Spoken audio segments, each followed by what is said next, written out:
Hi అండి, welcome back to my channel Bhargavi Baljepalli cookings and blogs. ఈ రోజైతే మన వీడియోలో చాలా ఈజీగా సింపుల్గా చేసుకునే కడాయి చికెన్ గ్రేవీ కర్రీని అయితే మీకు చూపించబోతున్నాను. దీనికి ఎటువంటి టొమాటోలు కానీ లేదంటే క్యాష్యూస్ కానీ ఏవి వాడాల్సిన పని లేదనమాట. ఇంట్లో ఉండే ఇంగ్రీడియంట్స్తో చాలా ఈజీగా టేస్టీగా చేసుకోవచ్చు. మనం ఎప్పుడు కర్రీస్ నాన్ స్టిక్లో లేదంటే స్టీల్లో చేస్తూ ఉంటాం కదా, ఒక్కసారి ఇలా ఐరన్ కడాయిలో చేసుకొని తిన్నారంటే మీరు టేస్ట్ అస్సలు మర్చిపోరనమాట. అంత టేస్టీగా ఉంటుంది, అంత ఈజీగా కూడా చేసుకోవచ్చు. మరి దీన్ని ఎలా చేసుకోవాలో ముందుగా వీడియోలోకి వెళ్ళి చూసేద్దాం. స్టవ్ ఆన్ చేసి ఒక ఐరన్ కడాయి అయితే పెట్టుకోవాలి. అది బాగా హీట్ అయిన తర్వాత ఒక 3 to 4 టేబుల్ స్పూన్స్ వరకు ఆయిల్ వేసి అది కూడా బాగా హీట్ అవ్వాలి. ఇప్పుడు అందులోకి 1 టేబుల్ స్పూన్ వరకు జీలకర్ర, అలాగే 2 రెమ్మలు కరివేపాకు కూడా వేసుకొని బాగా వేయించుకోవాలన్నమాట. అవి 2 వేగిపోయిన తర్వాత సన్నగా ముక్కలుగా కోసి పెట్టుకున్న ఉల్లిపాయ ముక్కలు కూడా వేసుకోవాలి. ఇవి కొంచెం ఎక్కువగా ఉంటే మనకి గ్రేవీ అనేది కొంచెం ఎక్కువ వస్తుంది. 3 మీడియం సైజ్ ఉల్లిపాయలు అయితే తీసుకొని ఈ విధంగా సన్నగా ముక్కలుగా కట్ చేసి వేసుకున్నాను.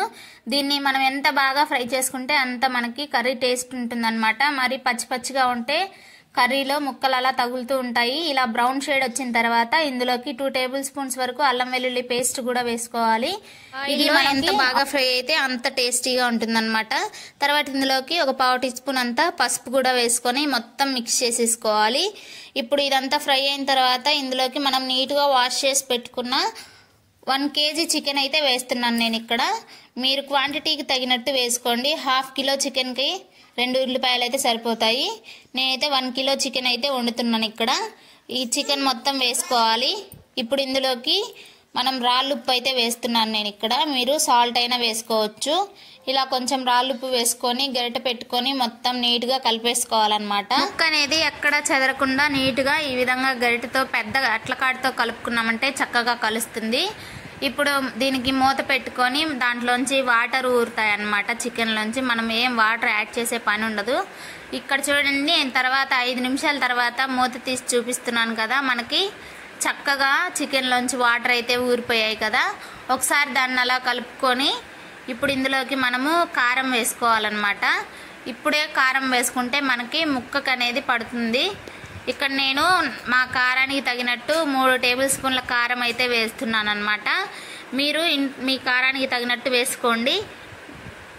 మీరు ఎక్కువగా తినగలిగితే ఎక్కువ వేసుకోవచ్చు, తక్కువ తినగలిగితే తక్కువైనా వేసుకోవచ్చు. వేసిన తర్వాత మనం మళ్ళీ అట్లకాడతో కారం చికెన్ అంతా కలిసేలాగా నీట్గా కలుపుకున్నామంటే మనకి చక్కగా కలిసిపోతుంది అనమాట. ఈ విధంగా కలిసిన తర్వాత మళ్ళీ మూత పెట్టుకున్నామంటే చికెన్లోంచి మనకి వాటర్ అనేవి ఊరుతాయి అనమాట. ఇక్కడ 5 మినిట్స్ తర్వాత నేను మళ్ళీ మూత తీసి చూపిస్తున్నాను చూడండి. చికెన్లోంచి చక్కగా వాటర్ కూడా ఊరాయి కదా. ఇప్పుడు మొత్తాన్ని వీటినన్నిటిని నీట్గా కలుపుకోవాలన్నమాట. ఒకసారి కలుపుకున్న తర్వాత మనం దీన్ని చపాతీలోకి అయితే చేస్తున్నాను నేను. మీరు రైస్లోకి అయితే ఈ కన్సిస్టెన్సీ సరిపోతుంది. చపాతీలో కొంచెం గ్రేవీ కావాలి కాబట్టి కొంచెం వాటర్ అయితే యాడ్ చేశాను. ఒక టీ గ్లాస్ అన్ని వాటర్ యాడ్ చేశాను. ఈ వాటర్ యాడ్ చేయడం వల్ల కొంచెం గ్రేవీ అనేది వస్తుందన్నమాట. ఈ విధంగా మొత్తం కలిపేసుకొని ఇప్పుడు ఇందులోకి ధనియాల పొడి వేస్తున్నాను. ఇక్కడ నేను చూపించే ఈ పొడి అయితే ధనియాలు ఎండు కొబ్బరి కలిపి కొట్టిన పొడి అనమాట. చాలా టేస్టీగా ఉంటుంది ఈ పొడి కర్రీలో వేసుకున్నారంటే. మా సైడ్ అంతా ఈ పొడే వేస్తారనమాట. ఈ విధంగా ధనియాలు ఎండు కొబ్బరి ధనియాలు వేయించి పొడి చేసుకొని అందులో ఎండు కొబ్బరి కూడా కలిపి పొడి చేశారంటే మనం ఏ కర్రీలోకైనా వాడుకోవచ్చు.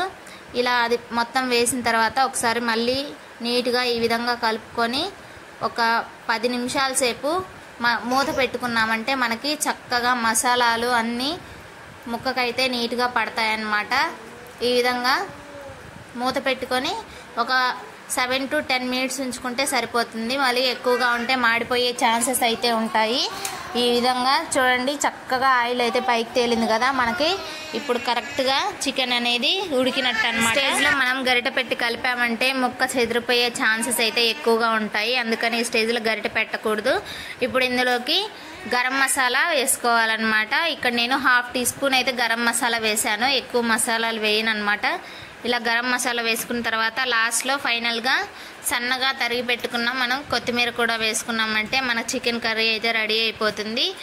ఈ విధంగా మొత్తం కలిపేసుకొని ఒక 2 మినిట్స్ ఉంచామంటే మనకి చికెన్ కర్రీ అనేది రెడీ అయిపోతుంది. ఇక్కడ మనం ఎలాంటి టొమాటోలు కానీ జీడిపప్పు అట్లాంటివి ఏమీ యూజ్ చేయకుండా కర్రీ అనేది గ్రేవీ అనేది తయారైపోయింది. మనకి చాలా టేస్టీగా ఉంటుంది. ఒకసారి మీరు కూడా ట్రై చేసి ఇంట్లో ఎలా వచ్చిందో కామెంట్ చేయండి. అలాగే వీడియో నచ్చితే లైక్ చేసి షేర్ చేయండి. ఇలాంటి మంచి మంచి వీడియోస్ కోసం సబ్స్క్రైబ్ చేసుకోండి.